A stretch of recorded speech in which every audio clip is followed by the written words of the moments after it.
Well, thank you all for joining us today. I'm Talia, and I'm here to talk to you about observability.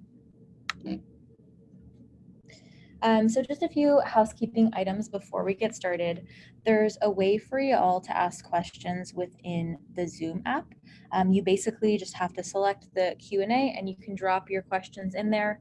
You can also drop them anonymously, and I will be answering those at the end of this presentation. We'll also be sending out this recording later today. And if you do have any questions that come up after this, definitely send a note out to hello@lightstep.com and we'll get back to you. So just a little bit more about myself. I have been at Lightstep for almost 2 years. I was the first product manager here, worked mostly on our service health functionality and absolutely loved it. A few months ago, transitioned over to the product marketing side and have been heading up our efforts there.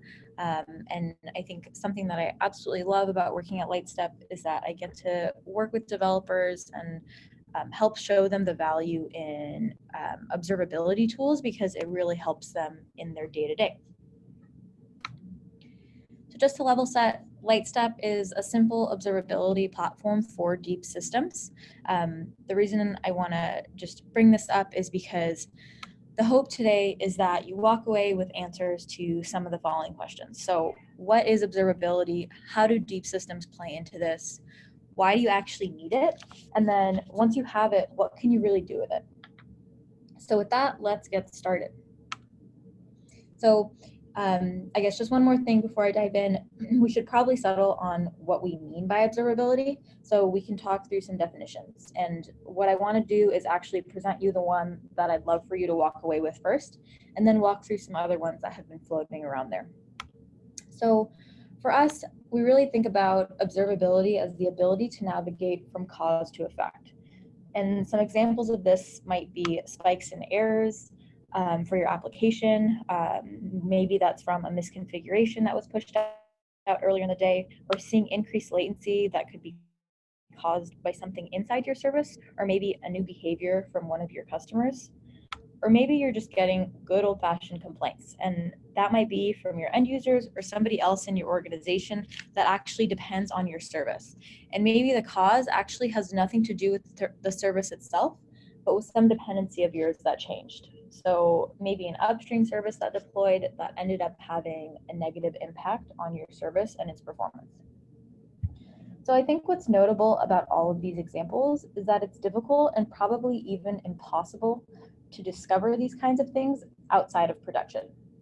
Probably because your configuration just looks different in production, where you're not actually getting real user traffic, or maybe for this particular combination of your service version and your dependencies service versions, you might not happen to see it anywhere else. So being able to understand and navigate from effect to cause in production is really important.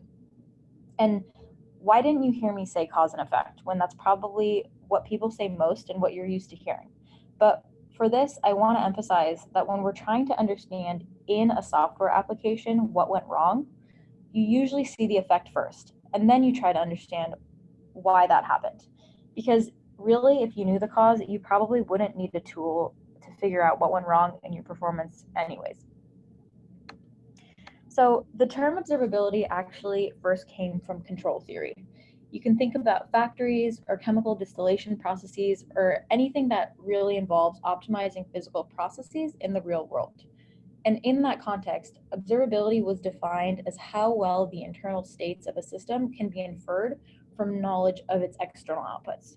So why is this important? Well, I think in a lot of cases, it's actually really impossible to see inside a chemical process. So referring to what happened based on external outputs became what was important for folks. And then this concept got a ton of traction within the site reliability world. Because if you think about it, in a lot of cases, developers were just trying to understand the inner workings of services, and a lot of services, where they really didn't understand the inner workings of any of them. And so establishing this idea of understanding what's happening based on a small number of signals, especially well-defined and consistent ones, was super important in understanding behavior as a whole. But besides this being a little bit abstract, in a sense, I also kind of had a question about this, especially when we're making parallels between external outputs of chemical processes to that of metrics in a software system. I don't really understand what's the difference in a software system between an external output and an internal state. You can always add a new metric, you can always add more logging. So things where internal states can pretty easily become external outputs, unlike for these physical systems, are much more defined for us.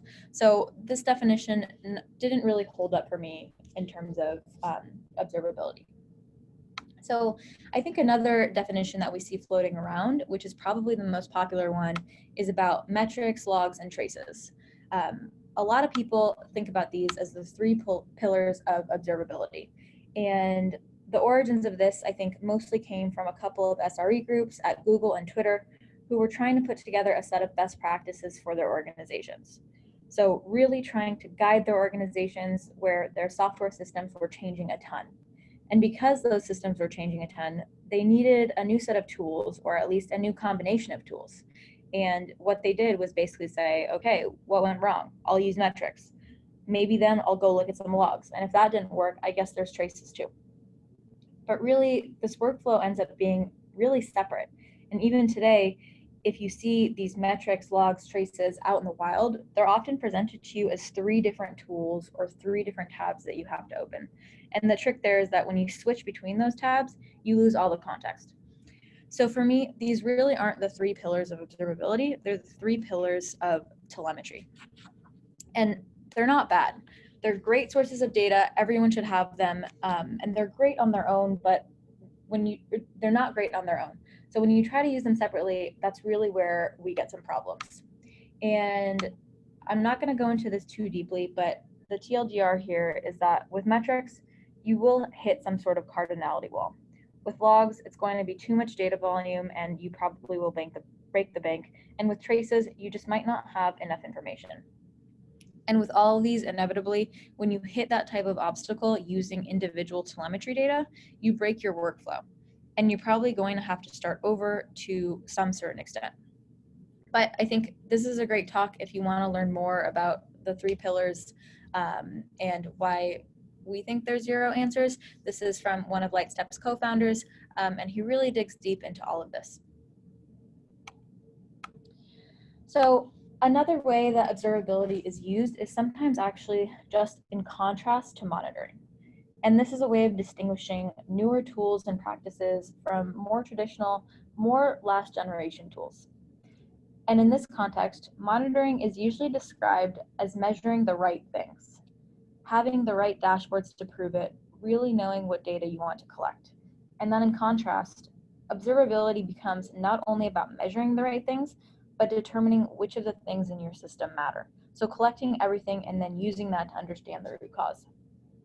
And in fact, as software architectures have shifted, as folks at Google and Twitter and other places sort of found out, traditional monitoring tools just couldn't keep up with the volume of data that observability tools wanted to collect. And I think this is a really great definition in the way that we think about observability as wanting to see everything. But the thing that it misses here is that even if your observability tool can measure everything, there's this idea that you could somehow manually enumerate every possible cause.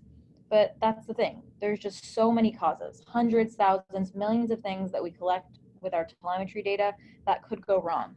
And trying to manually understand how those things create the effect that we see in the performance of our systems is kind of crazy. So in my mind, observability is really both about having access to that data and then having the right tools to understand that data. So just to recap, observability is the ability to navigate from effect to cause in a production system while using data from metrics, logs, traces, and unifying them to provide seamless answers to your workflows. And it shouldn't matter whether a particular piece of data came in the form of a metric or a trace, because if it's evidence that you need to understand what's going on, then you do need to see it. Okay, so what's changed in our software that now requires observability? It really comes down to scale. We talk a lot about scale at Lightstep, and I'm sure you do too, but for right now, I want to talk about two different kinds of scaling. So first, we see a puddle. And if we keep adding water, you go from a puddle to a pond to a lake to an ocean. And it just gets bigger. And this is how I define scaling wide. Even though the ocean is a lot bigger, the solutions to the sort of problems that you might have faced in the pond probably scale in a very similar way. You might just need a bigger boat. To contrast this, we have a village. It's an organization of people, their homes, their work, their lives. And then we have a city. And this is how I define scaling deep. The point is that the city is not just a bigger village, it's different. It has different infrastructure, it has different ways to navigate, it has different ways to share information, all totally different tools that are required when you get to this type of complexity. So if I was going to actually draw this out in software, it probably looks something like this. And this is actually more of an embarrassingly parallel case where you can think about caching services, things like that.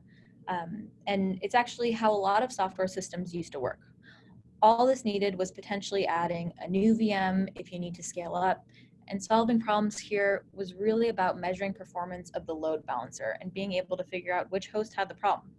But in a deep system, it's much more complex, and you just need a different set of tools.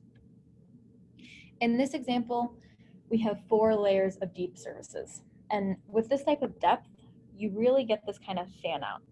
So if you're thinking about yourself as a source at the top, you really depend on not just one layer below you, but all these layers below you. And you might not be able to understand even what all those things are because they depend on intermediaries to make decisions about what services to use, when to call them, things like that. But I really want to get home the understanding of why there is a problem with these deep systems. So let's talk about that.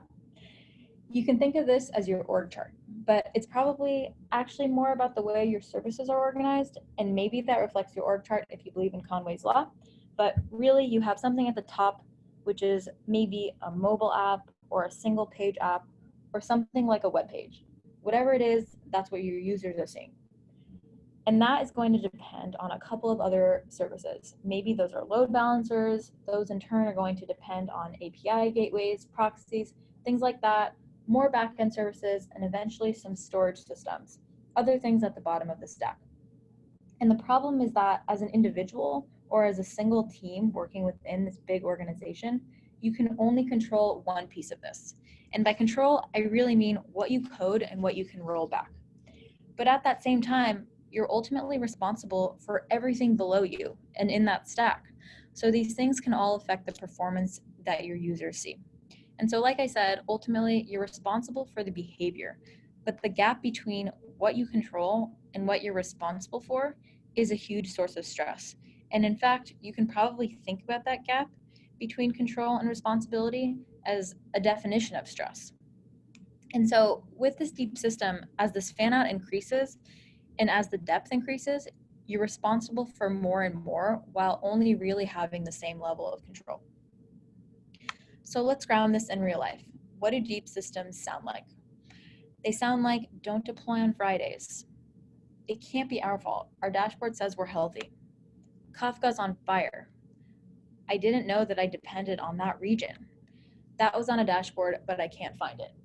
These are all sounds of uncertainty, of a lack of knowledge of how software works, or a lack of information for how your systems are behaving.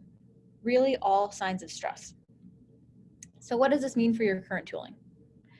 For something like dashboards that you can always create more of, you put the burden on humans to be able to sift through and understand what's there. You're also relying on humans setting up these dashboards in advance and hoping you're tracking what matters. But even if you are tracking what matters, they only tell you what happened, not why. And the worst part of the dashboards, the really pernicious component to it, is that many people join a team and start to believe dashboards as the truth. That is, if it's not in the dashboard, that it must not be important. And therefore, if a problem can't be explained by what's in the dashboard, then it just can't be explained.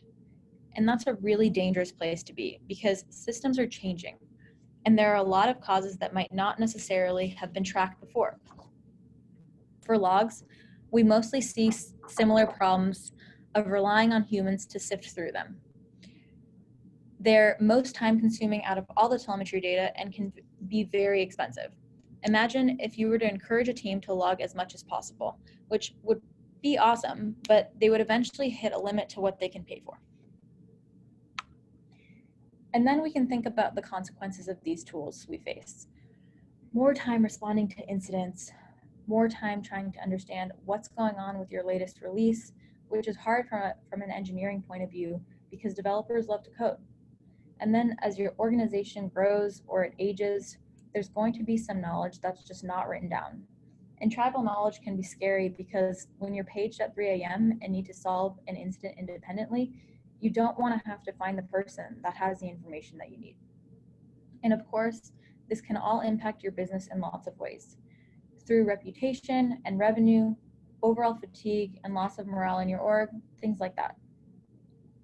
So the bad news is your systems are continuing to get more complex. Your stack is going to grow, and unfortunately, not the kind that's covered in syrup and butter.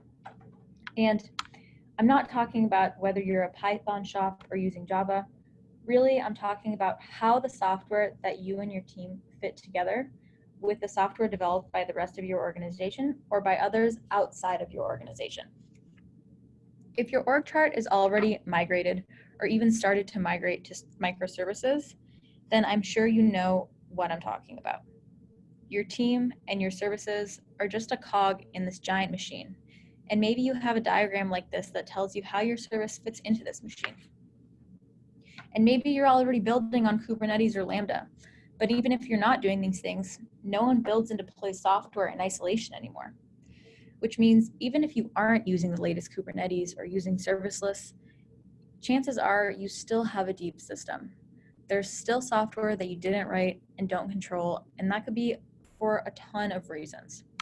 It could be because you're building on the cloud, using some hosted storage system, or it might be because you either deployed or are using a managed open source software solution as part of your production system that has a ton of depth there that is beyond what you can otherwise control. And it might just be because you're using some third-party APIs to build out part of your application. And no one builds software in isolation anymore because that would be crazy. So you should be using third-party messaging services or a third-party mapping service, whatever it is. The point is that all of these things lead to distinct layers of distinct ownership right back to this pyramid. And you might be the service at the top, or you could be the service in the middle. It doesn't really matter. In fact, if you are the service in the middle, you're probably in a worse place because you're kind of caught between a rock and a hard place. But you and your organization have created these interdependent components, and you need something to help you understand that interdependence. And that's at the heart of what observability means. So let's talk about this in action. If you're not working in a deep system, I guarantee you will be soon. So let's take a more pragmatic view and talk about what observability can do for us. To me, it's all about the use cases. If you have an effective observability platform, you'll see that in how your team works. We can think about deployments. Every developer does deployments. This is just how you get your hard work out. Or an on-call response team or protocol. Every organization has incidents to respond to. Whether or not you want to, you have to figure out how to deal with them. And then you'll also want to make sure that when you have time to step back and think about your system as a whole, you'll want to improve performance or maybe reduce costs. All use cases that can highly utilize an observability solution. So I want to actually walk through this in a bit more detail and talk about deployments. I think this is something that's familiar to everyone and just really easy to ground ourselves in. So this is probably something you're doing every day. In this example, we can think about us having deployed at 2 p.m. and we can see on this very familiar time series where we're looking at golden signals like latency, errors, and traffic rate. Our first clue that something went wrong is that latency jumped. Users aren't happy, we quickly roll it back, but now we have to figure out what actually caused this effect. And I probably don't need to tell you this, but you're looking at high percentile latency like P99. If you don't know what that is, definitely something Googleable. But aside from the percentiles, you also want to understand the shape of your performance, how latency is changing overall, not just for the 1% of requests. This is a histogram showing request latency. On the horizontal axis, we see the latency, so how long it takes a service to request, and on the vertical axis, we see the number of requests in the terminology of tracing, here being spans. So this blue line shows the distribution of latency before the deploy, and the yellow, the bars, show it after. Notice that it went from this nice smooth curve to a very spread out distribution.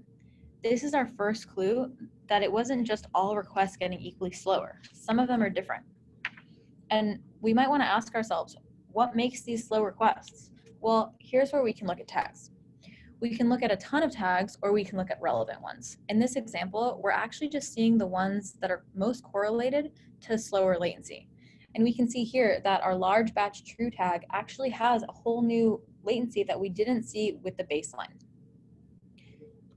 We might also want to see how the different parts of our service fit together.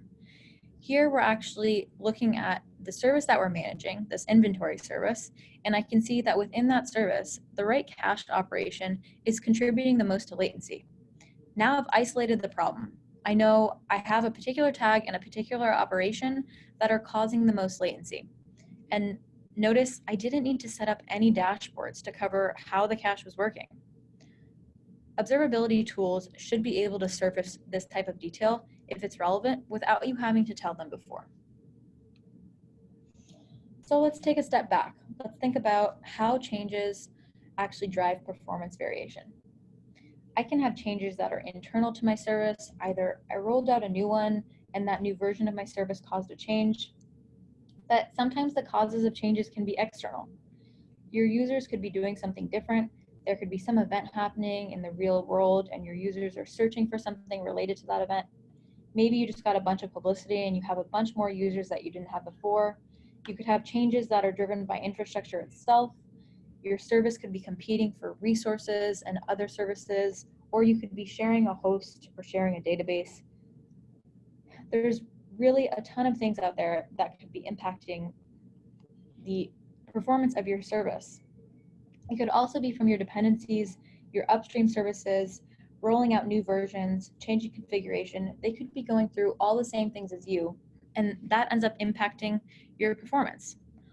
All of these different causes are things that you should think about when you're thinking about metrics and tags and logs and traces. And all of these kinds of telemetry can be really valuable, but thinking about how to explain variation in that performance is really the important piece. So you don't have to know in advance that your cache is going to be the problem, but maybe you can add a tag that says whether or not this request was a cache hit or not, because that's something that might be important in understanding performance later.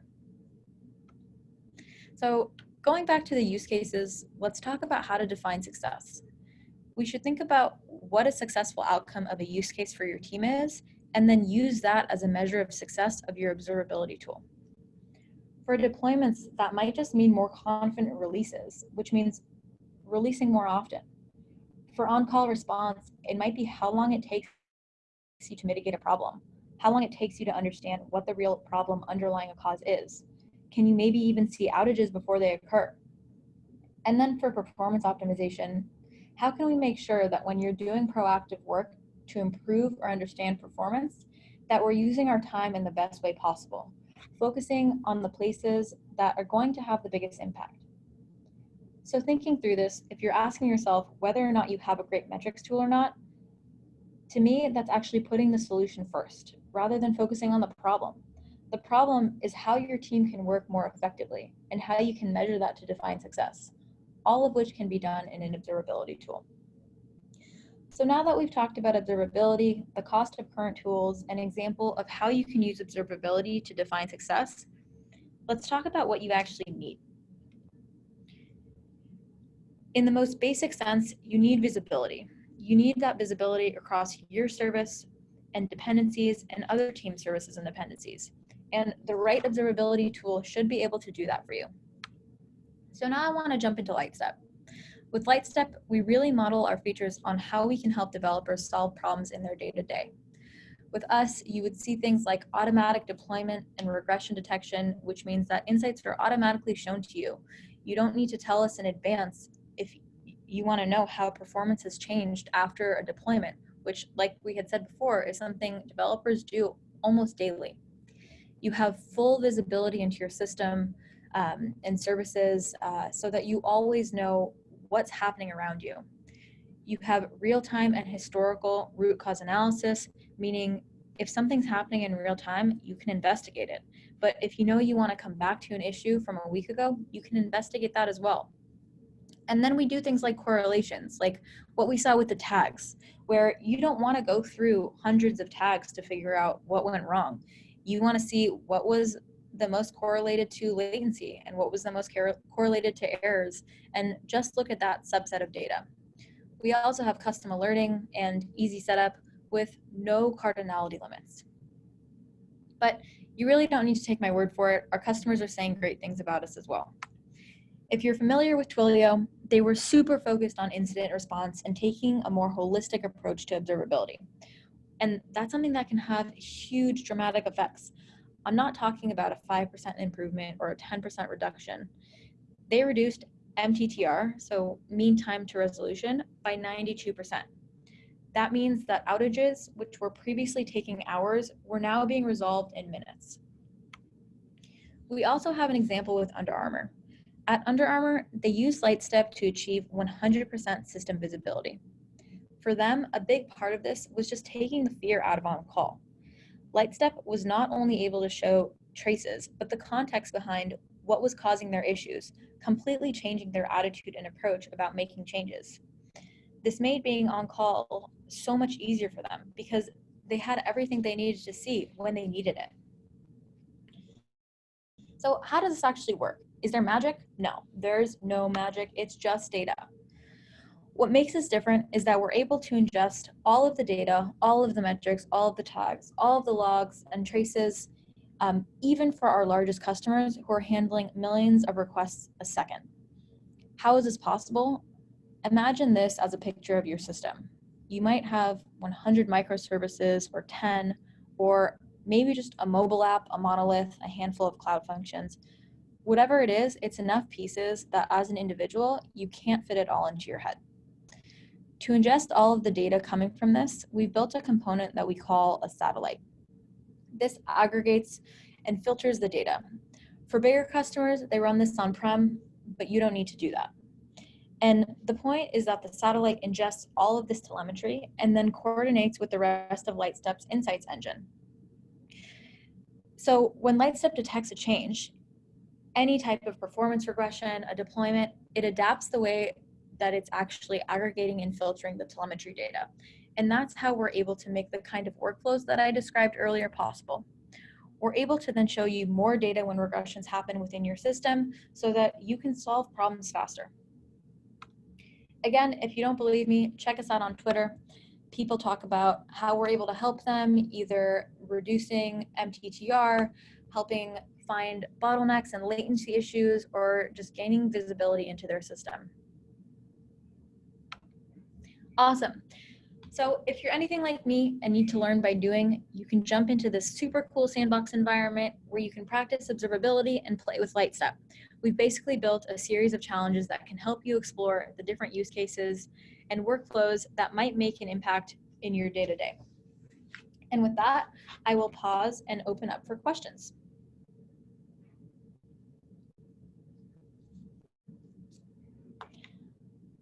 Awesome. So we have one on, is there any open source component to Lightstep?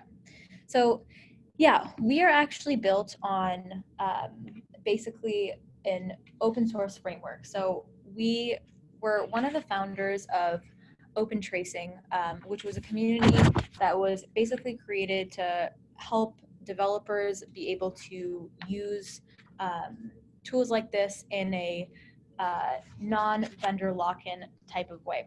And so we were actually one of the creators of OpenTelemetry, and OpenTelemetry then ended up merging with a project called OpenCensus. Sorry, we were the founders of Open Tracing, which then merged with a project called OpenCensus to create OpenTelemetry, which is basically a set of components that sit really close to your application. And you can think of this as the instrumentation, either the APIs or an SDK that your application is using. And it's basically the first layer of components that are extracting data from your application. Once you have instrumented, you can really use any tracing tool, and that includes Lightstep. Awesome, so we've got one more. How is Lightstep different from New Relic and Datadog? So I think the way that you could think about this is really in terms of the use cases. So New Relic and Datadog have been really great for monolithic architectures, the kind of the last generation of software that we were talking about, but they're still really fragmented. They don't help you end to end when you're solving problems like my deploy went wrong and I want to figure out why. With something like Datadog, for example, you're basically looking at a metrics dashboard and you have to predefine what those metrics are and then hope that in the ton of data that you're looking at, you're going to find what you need. With something like Lightstep, we help you keep that context. We're showing you all of the data that matters to you in one place and helping you surface not just what went wrong, but why it went wrong. And then from there, we can push you out to the other tools that you're using in your day-to-day. We've got one more question. What's the difference between APM and observability? So I think the way to think about this is that, I mean, with APM, you have application in the word. It's very focused at the application layer. It's focused on monitoring. So again, a place where you maybe need to tell the tool what it is that you care most about. With observability, you think about the request end to end. So it doesn't matter that it's just in the application. It's the life cycle of a request through your entire system. And it's all the data that goes with that. So you don't need to predefine what it is you're looking for. You're basically just observing everything and then having a tool that surfaces to you where the things you care about matter most. Great. Well, like I had mentioned before, we'll be sending out this recording later today. If you have any other questions, feel free to reach out to me directly or shoot a note to hello@lightstep.com. Thanks, y'all.